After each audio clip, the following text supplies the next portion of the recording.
Bonjour, bonjour, c'est the Queen of Sheba. Comment vous allez? Très belle journée aujourd'hui, il fait beau. Je suis là dehors et je veux partager quelque chose avec vous. Hmm. J'étais au travail, j'aime bien raconter ce qui est connecté à ma vie, ou ce que j'expérimente. J'étais au travail et un jeune homme comme ça qui m'a approché et qui m'a dit est-ce que tu sais où je peux trouver le fruit corosol? Un Américain. Il a dit en anglais, corosol, je ne voyais pas. Et quand il m'a montré le fruit, la photo, j'ai dit, oh, on appelle ça corosol chez nous. Oui, que ça guérit le cancer et tout, que la maman d'un ami a le cancer. La tante de la dame est décédée de ça, sa grand-mère est décédée, blablabla, toute la ligne là. Alors je lui ai dit, mais est-ce que tu sais ce que ça veut dire? Et puis il me dit, non, j'ai dit, mais c'est une malédiction qui se propage de génération, qui s'étend de génération en génération. Et tu peux avoir tous les fruits, hein, il n'y a pas de problème. Peut-être que le cancer physique peut partir, mais le cancer spirituel, la semence est dans le spirituel. Tant que ça ne part pas, vous pouvez tout faire, ça va partir physiquement, mais ça va ressurgir après. Parce que la source, la semence est là. C'est ce que je lui ai dit. Vous savez, je rencontre tellement de ces cas-là ici. Je rencontre tellement de ces cas. Il y a des gens, hein, je te dis, ici, hein, je parle des gens d'ici. L'oncle a le diabète, le fils a le diabète, le père a le diabète. Et puis quand ils parlent de ça, hein, ils disent, oui, oui, oh non, non, c'est dans la famille. C'est dans la famille. On est tous diabétiques. Dimanche, s'il n'est pas diacre, il est assistant pasteur. Il est, quoi d'autre, ancien de l'église. Je vous dis ça pourquoi? Pour dire que la connaissance, là, c'est important. Quand la Bible dit « Mon peuple meurt faute de connaissance », là, c'est de ça là il parle. Et la connaissance, là, elle est là. Elle est gratuite. Dieu nous l'offre. On n'a pas à payer. C'est gratuit. On n'a qu'à aller à lui et lui demander de nous enseigner, de nous ouvrir les yeux sur les choses de la vie, sur les choses spirituelles. Même nous apprendre à prier dans la révélation, que de prier de manière routinière. Tout est là. Dieu a tout pour nous. Tout ce que nous voulons connaître là, c'est caché en Jésus-Christ. Il dit, je me laisse trouver par celui qui me cherche. Allons vers celui qui détient toute connaissance. Moi, chaque fois que je veux connaître quelque chose, quand je prie, si ma motivation est genuine, je veux dire, si ma motivation est propre, si le motif est propre, il répond toujours. Surtout quand je prie avec Jérémie 33:3, quand je dis, Seigneur, dans ta parole, il est écrit que si je t'invoque, tu vas me répondre et tu vas me montrer, me révéler les choses cachées que je ne connais pas. Bien-aimé, ça marche toujours. Il répond. Je vais vous donner un exemple. J'étais très fâchée en 2023 par rapport à une situation et il y a une colère qui est rentrée en moi. J'étais fâchée, je murmurais, je m'énervais, je m'imaginais en train même de répondre physiquement, verbalement, tout ça. Et après, j'ai dit, bon, il faut que je pardonne. Et je commençais à prier, je pardonne, je laisse tomber. Mais chaque fois, le truc était là. Alors je suis allée, j'ai demandé au Saint-Esprit, j'étais en voiture, j'ai dit, Saint-Esprit, pourquoi je suis toujours fâchée alors que j'ai dit, je pardonne? Pourquoi ce truc-là est toujours dans mon cœur? Je ne comprends pas. Il faut me révéler ça. 11h du matin, vers 16h, peut-être 18h, j'entends comme ça. Hein? C'est parce que tu n'es pas rempli de la parole. Ça, c'est ce qui me concerne. Ça m'est personnel. Hein? Je ne suis pas en train de dire ça pour que ça devienne une doctrine. Je partage avec vous mon expérience. Il dit, c'est parce que tu n'es pas rempli de la parole. J'ai dit, hein? Yes.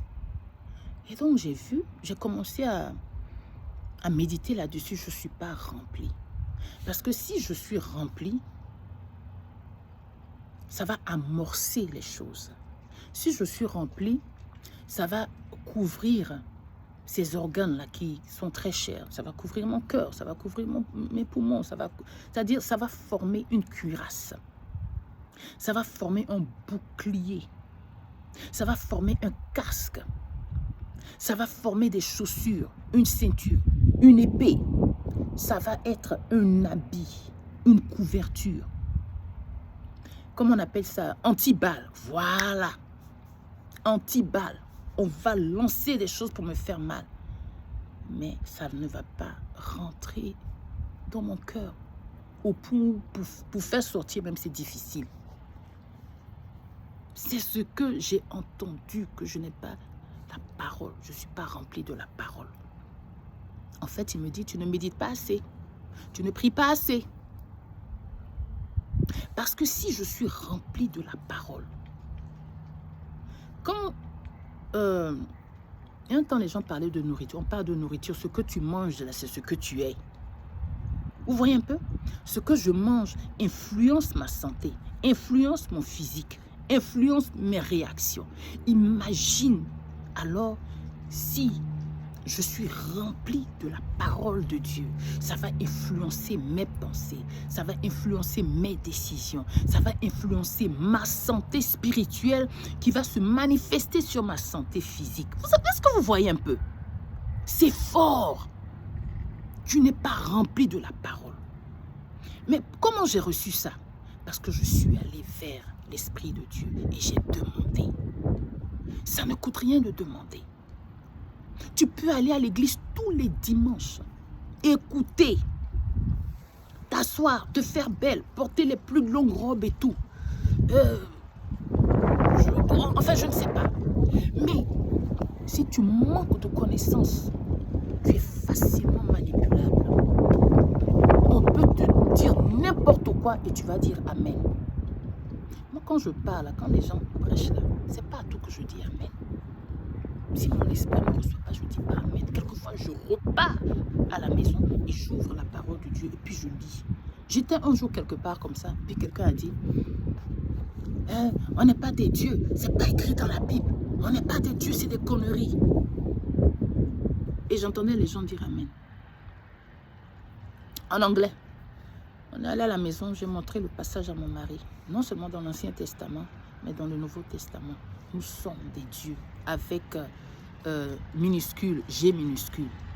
Pas comme le Dieu, mais nous sommes des petits dieux. J'ai dit, c'est pas tout, c'est pas à tout qu'on dit Amen. Vous voyez, si vous avez le Seigneur et que vous n'êtes pas curieux, vous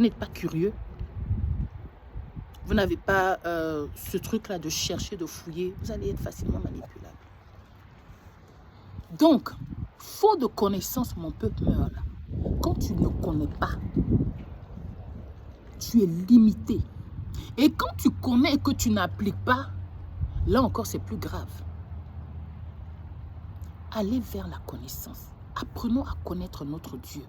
Plus tu connais Dieu, plus tu te connais. Parce qu'il a dit que nous avons été créés à son image. Est-ce que nous comprenons? Ah mon frère, ma soeur, est-ce que tu sais qui tu es? Moi-même qui parle, mais est-ce que je sais qui je suis? Il dit que nous avons été créés à son image. Mais comment tu vas le connaître si tu ne le fréquentes pas? Comment tu vas toi-même te connaître si tu ne vais pas vers celui-là qui t'a créé? Les matins, si tu ne lui parles pas. Bonjour papa, merci pour cette journée que tu me donnes, pour ce beau jour. Je respire, je vois, j'entends. Merci. Je te confie toute ma journée, dirige mes pas. Et puis tu lui dis, révèle-moi, apprends-moi à te connaître. Apprends-moi, tu vas vers lui, il faut lui dire, je ne te connais pas, je veux te connaître. Si tu n'es même pas fan de lui, il faut lui dire, papa, sincèrement, je ne suis pas amoureuse de toi, mais je veux t'aimer avec passion. Je veux. Apprends-moi à t'aimer, conduis mes pas. Je ne sais même pas quel pied mettre devant, quel pied mettre, je ne sais pas. Dirige, je suis dans ta main. Je suis toute vulnérable. Sans toi, je ne suis rien. Écoutez, sans Jésus, là, tu n'es rien. Tu n'es rien. Sans Jésus, là, moi-même, là, je ne suis rien. Si je vis jusqu'aujourd'hui, c'est par sa grâce. Vous comprenez? réveillons-nous. Parce que si toi, maman, tu n'es pas ancré dans la parole, tes enfants sont exposés. Papa, si tu ne connais pas ton rôle de père et le rôle spirituel que tu as par rapport à ta famille, tes enfants, tes petits-enfants sont exposés. La génération qui sort de toi est exposée. C'est la même chose pour moi. Revenons là où Dieu veut que nous soyons là. J'espère que mon français est correct. Revenons là où nous allons apprendre. Ta terre promise est là. Mais tu ne peux pas aller à la terre promise en sautant les barrières. Tu dois affronter les barrières. Tu dois affronter les Goliaths. Tu dois affronter les Jéricho. Tu dois affronter les serpents et les scorpions. Dans le désert, le centre de formation, là où on nous brise, là où on nous apprend à régner notre personne, là où on nous apprend, où Dieu ne nous apprend pas en là, où Dieu nous apprend à ne compter que sur lui-même. Là où lui-même, il nous nourrit. Parce que là-bas, il n'y a pas de sauce gombo, il n'y a pas de placali, il n'y a pas foufou, il n'y a pas hamburger. C'est lui-même qui nous nourrit. C'est lui-même qui crée le ruisseau pour qu'on puisse boire. C'est le centre de formation où il ne t'apprend à compter que sur lui et lui seul. Là, l'orgueil même là est écrasé. Mais est-ce que tu vas accepter? Parce que si tu n'acceptes pas la formation qui se passe dans le désert, tu vas prolonger ta souffrance. C'est pour ça que le peuple d'Israël a fait 40 ans au lieu de 40 jours. Ta bénédiction peut être là dans un mois, mais si tu es têtu, tu vas rester là pour 5 ans. Famille, réveillons-nous. On fait la même chose avec nos enfants.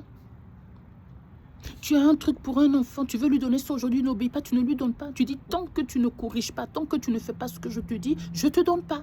Ce qu'il devait avoir mercredi, il ne l'a pas. S'il continue jusqu'au samedi, il n'aura pas. Jusqu'à la semaine prochaine, il n'aura pas. Mais c'est la même chose. Et tout ça, tu le fais parce que tu aimes ton enfant. Et Dieu nous aime plus que nous-mêmes, nous nous aimons. Famille, réveillons-nous. Allons vers la connaissance et appliquons. Quand Dieu nous révèle ce que nous devons faire là, appliquons. Et si nous ne pouvons pas appliquer, demandons au Seigneur, papa, je ne peux pas, j'ai besoin de ta force. J'ai besoin, Saint-Esprit, donne-moi la force de le faire. Je veux être une personne obéissante.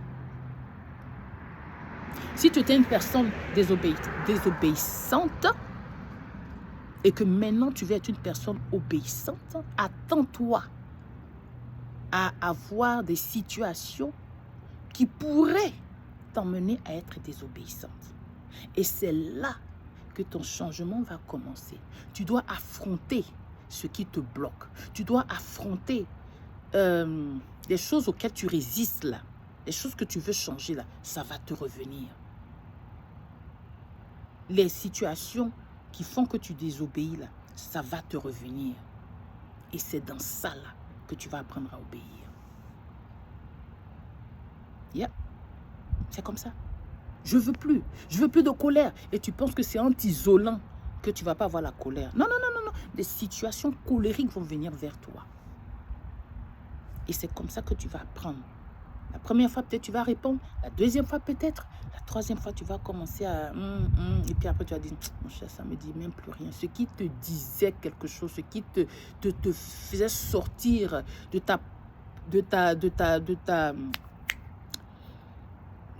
ce qui faisait que tu sortais tes gonds, là, ça ne va plus se passer.